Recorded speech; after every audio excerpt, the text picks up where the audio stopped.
నమస్తే, welcome to great Andhra. మనతో పాటు ఉన్నారు సీనియర్ పొలిటికల్ అనలిస్ట్ జిఆర్ మహర్షి గారు. నమస్తే సార్. నమస్తే అమ్మా. సార్, ఎన్నికలకు ముందు మనకి వినిపించిన రెండు స్లోగన్స్, ఒకటి వైసీపీ నుంచి వైనాట్ 175 అనేది, మరొకటి వైనాట్ కుప్పం అనేది. సో కుప్పంలో అసలు చంద్రబాబు నాయుడు గారిని ఎట్లయినా ఓడించి తీరుతాం ఈసారి అని చెప్పి అనేవారు. ఏదో చూస్తుంటే అంటే పెద్దిరెడ్డి గారు కూడా ఏదో దగ్గర నుంచి చూసుకుంటున్నారు, అది ఇది ఏదో జరుగుతుంటే వైసీపీ అభిమానులు నిజంగానే ఏదో జరుగుతుందేమో అనుకున్నారు, కానీ అది అసలు సాధ్యమే కాలేదు. కాగా రివర్స్ ఇప్పుడు ఏంటంటే సిచ్యువేషన్, అక్కడ వైసీపీ కార్యాలయాన్ని కూడా తీసేసి అక్కడ ఏదో హోటల్ ఏదో పెడతారంట, ఇదేదో టాక్ వస్తుంది. మొత్తానికైతే అక్కడ కార్యాలయాన్ని తీసేస్తున్నారు. ఇదేంటి చంద్రబాబు నాయుడు గారికి ఆయన చర్యకి ప్రతిచర్య అనుకోవచ్చా ఆయన చేసింది ఇది? అంతే. వైనాట్ కుప్పం అన్నారు, వైనాట్ 175 అన్నారు, కుప్పంలో చంద్రబాబు పని అయిపోయింది అన్నారు. కుప్పంలో ఈసారి చంద్రబాబుని అంత సులభంగా గెలవనివ్వము, పెద్దిరెడ్డి రామచంద్రారెడ్డి ఏదో వ్యూహం పన్నాడు, అది ఇది అన్నారు కదా. చాలానే. వీటన్నిటి ఫలితం ఏమైంది? తెలుగుదేశం ప్రభుత్వము రావడమే కాదు, అసలు కుప్పంలో ఆయన ఓడిపోతాడని ఎవరు మామూలుగా రాజకీయాల పట్ల కనీస అవగాహన ఉన్నవాళ్ళు ఎవరూ కూడా, పులివెందుల్లో జగన్మోహన్ రెడ్డి ఎలాగైతే ఓడిపోడో కుప్పంలో చంద్రబాబు నాయుడు గారు కూడా అలాగే ఓడిపోరు అనే క్లారిటీ ఉంది. ఎందుకంటే వాళ్ళకి అవి స్ట్రాంగ్ నియోజకవర్గాలు. కుప్పం కూడా ఈయన వరుసగా ఎన్నోసార్లు గెలిచాడు కదా, ఎన్నోసార్లు గెలిచాడు. ఆ కుప్పంలో ఈయనకు ఫౌండేషన్ ఉంది. కానీ పోయినసారి ఏం జరిగింది, కుప్పం మున్సిపాలిటీ వీళ్ళంతా ఎలా కైవసం చేసుకున్నారు అంటే, వీళ్ళు ఒక దశలో నామినేషనే వేయనీయటువంటి పరిస్థితి తెచ్చారు. సరే, కుప్పంలో ఇంకా ఖాళీ అయిపోయింది టీడీపీ అని అంటే ఎవరైనా సరే ఒత్తిడికి గురవుతే ఏం చేస్తారు? సరే, వాళ్ళందరూ వచ్చారు, వాళ్ళందరూ మళ్ళీ ఇటు పోయారు. ఇప్పుడు ఏమైంది, కుప్పం మొత్తం కార్యాలయం మొత్తం ఖాళీ అయిపోయి దాన్ని మూసేశారు. వైసీపీ ఆఫీసే మూసేశారు అక్కడ. మరి ఏమయ్యా, పెద్దిరెడ్డి రామచంద్రారెడ్డి గారు ఏదో వ్యూహం పన్నారు అన్నారు కదా. ఇప్పుడు ఏమైంది, ఆయన్నే పొంగనూరులోకి రానివ్వడం లేదు. ఆయన కుమారుణ్ణి పొంగనూరులోకి వస్తే ఏదో గొడవ చేసి పోలీసులు, అయ్యా స్వామి మీరు రావద్దండి, ఇక్కడ మాకు లా అండ్ ఆర్డర్ ప్రాబ్లం వస్తూ ఉంది అనే వరకు వచ్చింది. అంటే దీన్ని ఎలా చూడాలంటే, కొన్ని సెన్సిటివ్ ఉంటాయి. ఆ సెన్సిటివ్ నియోజకవర్గాల్లో వీళ్ళు ఎక్కువ చేయకూడదు. అంటే వీళ్ళు ఓటమికి అతీతుల అంటే, ఓటమికి అతీతులేం కాదు. చంద్రబాబు నాయుడు గారు ఒకసారి చంద్రగిరిలో ఓడిపోయారు కదా, ఆయన ఒకసారి ఓడిపోయారు, ఓటమికి ఆయన ఏం అతీతుడు కాదు. కానీ మీరు ఓటమి దిశగా తీసుకెళ్ళాలంటే మీరు ఊరికే మాటలు చెప్తే లాభం లేదు. ఆ మాటలు చెప్పకుండా మీ దగ్గర అంత పక్కడబంది వ్యూహం ఉండాలి. ఊరికే వాళ్ళందరినీ చేర్పించుకునేసినాం మేము, అంత ఖాళీ అయిపోయిందంటే ఇప్పుడు మీది ఖాళీ అయింది. మిమ్మల్ని అందరినీ ఆయన చేర్పించుకునేసినాం. చంద్రబాబు నాయుడు గారి సమక్షంలో మొత్తం మీ కేడర్ అంతా పోయి చేరింది. అంటే ఏమిటి దాని అర్థం? అంటే రాజశేఖర రెడ్డి గారు, చంద్రబాబు నాయుడు గారు ప్రత్యర్థులుగా ఉన్నప్పుడు కూడా ఎలా ఉండేదంటే, రాజకీయము పనిగట్టుకొని అక్కడ పొగబెట్టేవాళ్ళు కాదు.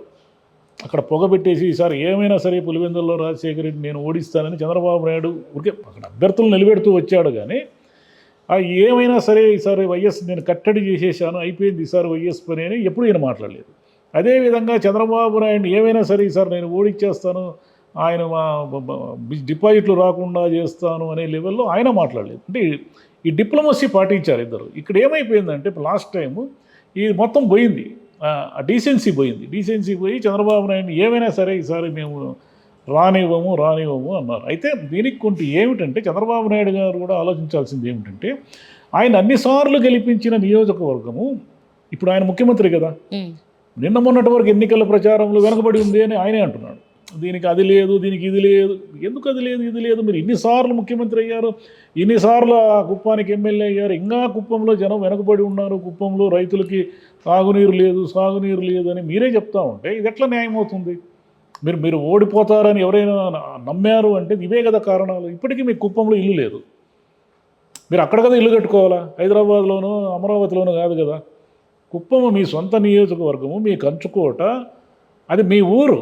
అంటే మిమ్మల్ని ఇన్నిసార్లు మీరు ముఖ్యమంత్రి అయినా, ఇన్నిసార్లు మీరు ఎమ్మెల్యేగా అసెంబ్లీలో సులభంగా గెలిచి ప్రతిపక్ష నాయకుడిగా మారినా కూడా కుప్పం ప్రజలు మీ వెనక ఉండడం వల్లే కదా ఇదంతా జరిగింది. కాబట్టి ఈసారైనా చంద్రబాబు నాయుడు గారు చేయాల్సింది ఏమిటంటే, కుప్పంని జాగ్రత్తగా చూసుకొని నెక్స్ట్ ఎలక్షన్ ప్రచారంలోనైనా కుప్పం చూశారా, నేను ఈ ముఖ్యమంత్రిగా ఇంత అభివృద్ధి చేశాను, వెనుకబడి ఉండడం అనే పదమే లేదు ఇక కుప్పం హిస్టరీలో అని ఆయన మాడితే అప్పుడు సంతోషిస్తారు జనం. సార్ ఇంకొక డౌట్, ఇప్పుడు వైసీపీ కార్యాలయాన్ని అక్కడ ఖాళీ చేయడం అంటే అదొక ఘోర పరాజయంలా ఫీల్ అవుతారు కదా. కనీసం కార్యాలయం అయితే ఉంచొచ్చు, కానీ తీస్తారంటే ఏంటి అర్థము? అంటే ఏమన్నా అది కూడా అక్కడ కూడా ఏమైనా వివాదాలు వీళ్ళు చేసింది ఇప్పుడు వాళ్ళు చేస్తారు. పోయినసారి వీళ్ళు ఏం చేశారు, అక్కడ ఎవరు తెలుగుదేశం వాళ్ళు నిలబడకుండా నామినేషన్ వేసే పరిస్థితి లేకుండా చేశారు. ఇప్పుడు మీరు ఆఫీసులో అక్కడ పెట్టే వీలు లేకుండా వాళ్ళు చేస్తున్నారు. చర్యకు ప్రత్యర్య అంటే ఇదే కదా, మీరు ఏం చేశారో అదే మీకు తిరిగి వస్తుంది. సార్ మరి ఇది కుప్పంతోనే ఆగుతుందా, ఇంకా చాలా ఉన్నాయి ఎలాంటి? చాలా ఉంటాయి. చంద్రబాబు గారు సైలెంట్గా చేస్తూ ఉంటారు, హడావుడి లేకుండా ఎక్కువ మాట్లాడకుండా ఇవన్నీ వర్కౌట్ చేస్తూ ఉంటారు. ఇప్పుడు ఉదాహరణకి మీకు తాడిపత్రి ఉంది, తాడిపత్రిలో వైసీపీని దాదాపు ఖాళీ చేయించే పనిలో ఉన్నారు. అంటే మామూలుగానే ప్రభాకర్ రెడ్డి గారు ఆయన అధికారంలో ఉంటే ఆయన్ని పట్టుకోవడం కష్టం, ఎందుకంటే ఆయన ఏం మాట్లాడతారో ఆయనకే తెలియదు కాబట్టి. మొన్న కూడా ఏం మాట్లాడారు, వాడిని చంపుతా ఈయన పొడుస్తా ఏం చేసుకుంటారు చేసుకోండి అన్నాడు. మరి ఆయన ఈ పెద్దారెడ్డి గారిని అక్కడ ఆ క్యాడర్ని బలహీనపరచకుండా ఉంటాడా? బలహీనపరచడం అంటే ఏమిటి? ఒకటి తరిమేయడము, రెండు తమ పార్టీలోకి విలీనం చేసుకోవడం వాళ్ళందరినీ క్యాడర్ని. ఒకటే పుంగనూరు అక్కడ ఎమ్మెల్యే ఊరు పెద్దిరెడ్డి రామచంద్రారెడ్డి గారు, ఆయన ఎమ్మెల్యే కదా, ఎమ్మెల్యేగా ఆ కాన్స్టిట్యున్సీకి వెళ్ళడము, ఆ కాన్స్టిట్యున్సీలో ఉండడం అనేది ఆయన రైట్, అది ఫండమెంటల్ రైట్. అది ఆ రైటును కూడా వీళ్ళు తిరస్కరించి ఆయన అసలు మేము రానిమంటున్నారు. అంటే దాని అర్థం ఏమి? ఎమ్మెల్యేనే రానికపోతే ఇంకా అక్కడ ఉన్న క్యాడర్ ఏం మనోబలంతో ఉంటుంది? ఆ క్యాడర్ అంతా రేపు పొద్దున మున్సిపల్ ఎలక్షన్లో ఇంకొక ఎలక్షన్ వస్తే పొంగనూరులో వైసీపీ వాళ్ళు ఎలా పోటీ చేస్తారు? కాబట్టి ఒక్కొక్క నియోజకవర్గాన్ని ఈయన టార్గెట్ చేసుకుని చంద్రబాబు నాయుడు గారు సైలెంట్గా వైసీపీని, అంటే దీనివల్ల ఫలితం ఎలా ఉంటుంది అంటే ఎప్పుడు కూడా ఒత్తిడికి గురైతే ఏమవుతుందంటే, మీరు ఒక బాల్ని గట్టిగా గోడకు కొడితే మళ్ళీ అదే స్పీడ్తో వెనక్కి వస్తుంది అది. అలాగే విపరీతంగా ఒత్తిడికి గురి చేస్తే ఏమవుతుందంటే రేపు మళ్ళీ నెక్స్ట్ వచ్చే ఎలక్షన్ల నాటికి ఇది మొత్తం రివర్స్ కూడా కావచ్చు. అంటే ఇప్పుడు మీకు అంత అనుకూలంగా ఉన్నట్టే ఉంటుంది. మీరు అలాగే కొనసాగి పల్నాడులో ఏం జరిగింది? ఆయన తీసుకుపోయి అరెస్ట్ చేశారు సార్, అది వేరే కేసు, అది కేసు అనుకుందాం. ఆయన ఏదో బ్యాలెట్ ఈవీఎంలను ఏదో చేశాడని. ఇక అక్కడ విపరీతంగా దౌర్జన్యాలు, క్యాడర్ను తరిమేయడం ఇవన్నీ జరుగుతున్నాయి. ఇవన్నీ జరిగితే ఏమవుతుందంటే ఇంకా చాలా చోట్ల జరుగుతాయి, మెల్లిగా జరుగుతాయి, ఇప్పటికి జరిగే ఉంటాయి, కొన్ని బయటికి కూడా రాకపోవచ్చు. ఇవన్నీ ఏమవుతాయంటే మెల్లిగా తెలుగుదేశానికి ఏదో ఒక రోజు తిరగబడతాయి. అసలు ఆ పద్ధతే కరెక్ట్ కాదు. అంటే భయపెట్టో బెదిరించో ఎలాగైనా క్యాడర్ని ఖాళీ చేయించడం అనే పద్ధతి కరెక్ట్ కాదు. ఇప్పుడు మీకు జరుగుబాటు ఉంది, మీకు అధికారం ఉంది కాబట్టి మీ వైపు ఉంటారు. రేపు మళ్ళీ అధికారం మారితే అప్పుడేమవుతుంది పరిస్థితి? అంటే ఎంతసేపు ఆంధ్రప్రదేశ్లో ఇట్లా కొట్లాడము, ప్రతిహింసే నడుస్తూ ఉంటుందా? బెదిరింపులు, హెచ్చరికలు ఇవే నడుస్తూ ఉంటే ఎట్లా సామాన్యమైన జనం ఎలా బతకాలి? వాళ్ళు పీస్ఫుల్గా బతకాలి కదా. వాళ్ళని ఎంతసేపు ఒత్తిడికి గురి చేస్తే ఏమవుతుందంటే వాళ్ళకి మళ్ళీ ఈ తలకాయను వదిలించుకుందాము అనుకుంటారు. కాబట్టి తెలుగుదేశం పార్టీకి ఇలా వైసీపీని, అంటే కుప్పంలో అంటే ప్రెస్టేజ్ కాబట్టి ఖాళీ చేయించారు. పుంగనూరులో కూడా తాడిపత్రి కొంచెం కీలకమైన సెన్సిటివ్ నియోజకవర్గాలు ఇవి. సరే అక్కడ అలాగే ఉంటాయిలే అనుకోవచ్చు, కానీ మామూలు చోట్ల కూడా ఇవి జరిగితే మాత్రము తెలుగుదేశానికి నష్టం అది. అంటే ప్రజల్లో ఇప్పుడు కనీసం ఆ పార్టీ కార్యాలయాల్లో లేకపోతే కేడరో ఇలాంటి వాళ్ళు ఎవరు గుర్తే రాకుండా అయిపోతే తర్వాత ఏ పార్టీని కూడా చంపలేరు. ఏ పార్టీ నువ్వు కార్యాలయాలు ఖాళీ చేయించినా, క్యాడర్ అందరినీ మీరు కలిపేసుకున్నా, మీరు ఏం చేసినా కూడా ఒక పార్టీని చంపడం అంత కష్టం, ఈజీ కాదు. ఒకప్పుడు ఎమర్జెన్సీలో ఇందిరాగాంధీ గారు ఓడిపోయినప్పుడు కాంగ్రెస్ పని పూర్తిగా భూస్థాపితం అన్నారు. 3 సంవత్సరాల్లో మళ్ళీ ప్రధాని అయ్యారు. అట్లా ఎన్నైనా చెప్పొచ్చు మనం. 89లో ఎన్టీఆర్ గారు ఓడిపోయినప్పుడు తెలుగుదేశం ఇక లేదు అన్నారు.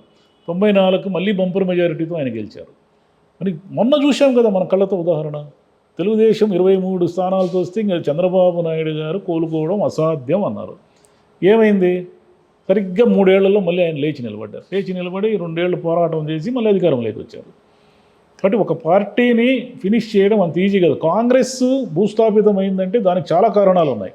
అంటే రాష్ట్రాన్ని విడగొట్టారనే కోపంతో అందరూ వైసీపీలోకి షిఫ్ట్ అయ్యారు. కాంగ్రెస్ ఉంది, అది వైఎస్ఆర్ కాంగ్రెస్గా మారింది అంతే. కాంగ్రెస్ చచ్చిపోలేదు, అది అలాగే ఉంది, దాని బీజం అలాగే ఉంది. అది వైఎస్ఆర్ కాంగ్రెస్ అయింది అంతే. కాబట్టి ఒక పార్టీని తరిమేయడము, బెదిరించడము, హెచ్చరించడం ద్వారా ఇలా ఏకఛత్రాధిపత్యంగా ఈవెన్ వైసీపీ వాళ్ళు లాస్ట్ టైం చేసిన తప్పులు మళ్ళీ తెలుగుదేశం వాళ్ళు రిపీట్ చేశారు అనుకోండి, అప్పుడు వాళ్ళు చేయలేదా, వాళ్ళేమి సచ్చరితులా అని అడగచ్చు. కానీ వాళ్ళు చేశారు కాబట్టి వాళ్ళు ఓడించారు. మళ్ళీ మీరు చేస్తే ఎందుకు? మళ్ళీ మీరు ఓడిపోయేదానికి చేస్తున్నారా ఏమేమన్నా? ఏమో సార్, దాన్ని ఎవరు కేర్ చేయట్లేదు. అధికారం అనేది ఏం చేస్తుందంటే అది మనకు శాశ్వతం అనే ఒక భ్రమ కల్పిస్తుంది ఎంతోమందికి. నాట్ ఓన్లీ ఒకరు కాదు, ఇద్దరు కాదు, ఎంతోమంది చరిత్రలో ఇది అధికారం శాశ్వతం అని నమ్మి అధికారం లేకుండా పోయారు చాలామంది. అది రూల్. అది కానీ ఎవరు దాన్ని ఖాతరు చేయరు, ఎవరు దాన్ని ఒబే చేయరు. ఆ రూల్స్ లేకుండా గేమ్ ఆడడమే రూల్స్ అనమాట. ఓకే, మరి ఇంకెక్కడెక్కడ ఇలాంటి వార్తలు వింటామో ఏమో చూద్దాం సార్. Thank you. నమస్తే.